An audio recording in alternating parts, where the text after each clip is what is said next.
What's up everybody, my name is Nathan Ng and welcome back to ProGuides. If you don't live under a rock, then you might have heard of the game called Valorant that has came out recently. Don't worry if you haven't, I just think that it's a pretty small launch. It's not like breaking Twitch records or anything. But over here at ProGuides, we keep getting messages from players who are starting out in Valorant but are now interested in playing CSGO. So in today's video, we're going to be introducing CSGO for anyone making the change from Valorant. The two games have a ton of similarities, but we're going to go over some key differences between them and what they mean for you. Let's quickly go over our question of the day, and that is, what do you think CSGO could learn from Valorant? Personally, I like to see requesting weapons from the buy menu in CSGO. It saves a lot of yelling at the start of rounds, giving you more time to actually plan what you're doing instead of arguing over who gets the op. Now let's go ahead and hop right into the video. Obviously this isn't every single difference, and we can hear you fiercely typing on the keyboards already. This is just an introduction of players trying to make the switch.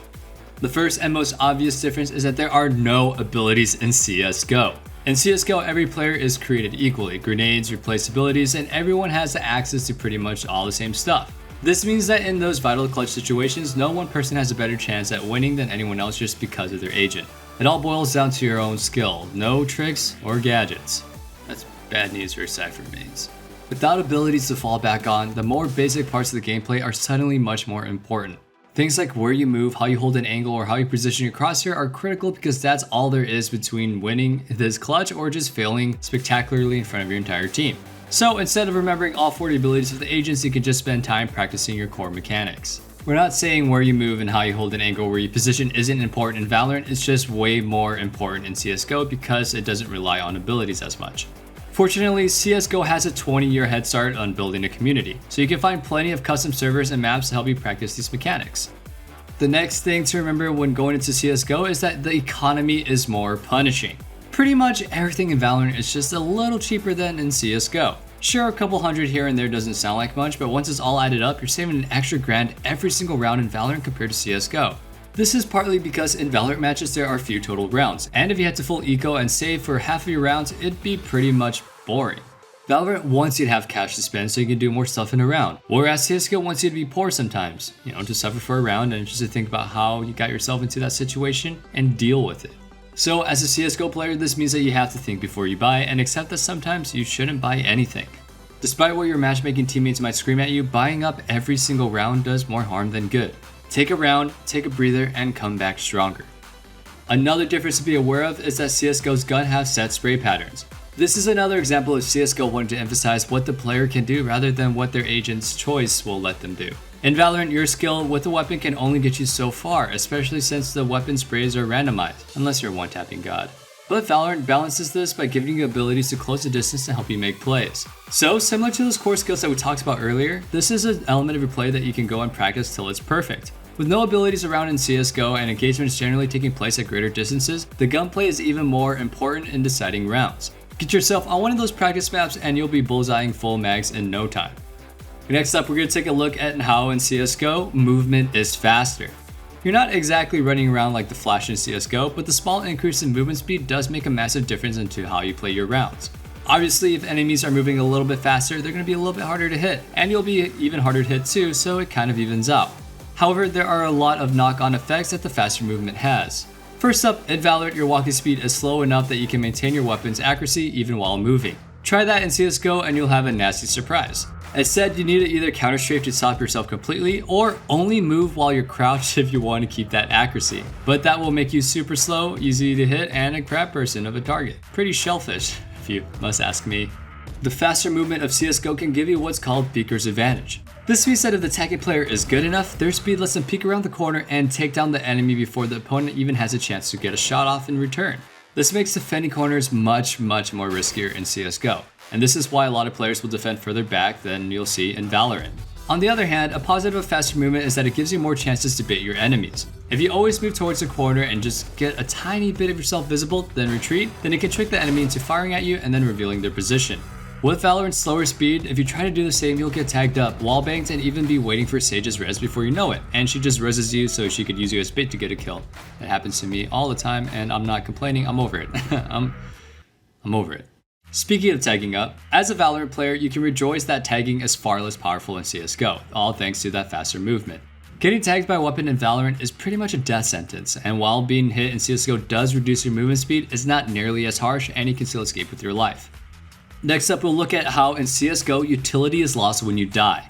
CSGO has grenades for utility, but in Valorant your abilities are your utility. And if you die in Valorant without using them, they're right back in your loadout and ready for the next round. Remember how we said CSGO's economy was way more punishing? This is another one of the reasons why. Imagine having to rebuy ability every single round. You'd suddenly have far fewer buy rounds and a lot more saves. Forcing these rebuys does a great job of encouraging CSGO players to make use of their utility before they die. You're far less likely to run and gun around the map if you're throwing away 1800 worth of stuff by doing it. Players are forced to think more carefully about how and when to use their utility, which grenades they should use in the early round or what they should save for later. If you're not confident in setting up fancy flashes or smokes, then you can offer to stay back and flash for your teammates as they go around corners, or you use your smoke to block off enemies' rotations from behind. You can also find plenty of simple grenade guides over at ProGuides, which is one of the best websites in the world. They literally pay me to say that.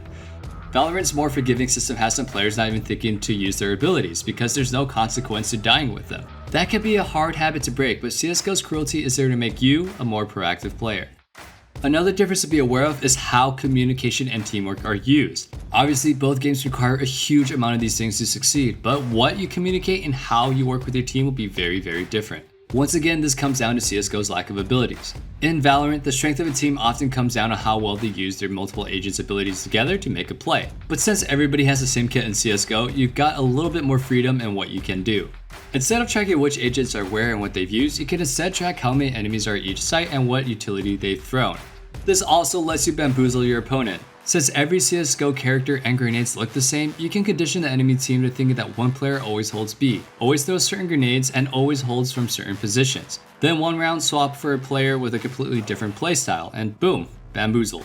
You can also position your players around the map based on what area suits their skills, rather than what works for each agent's abilities. This gives teams a little bit more freedom if a player is having a really bad day in a certain part of the map or isn't hitting their shots as an entry player or a lurker. It comes back to everyone being equal, so the player skill is the main difference maker. Find out what you're best and worst at, what your playstyle and habits are so you can position yourself for success.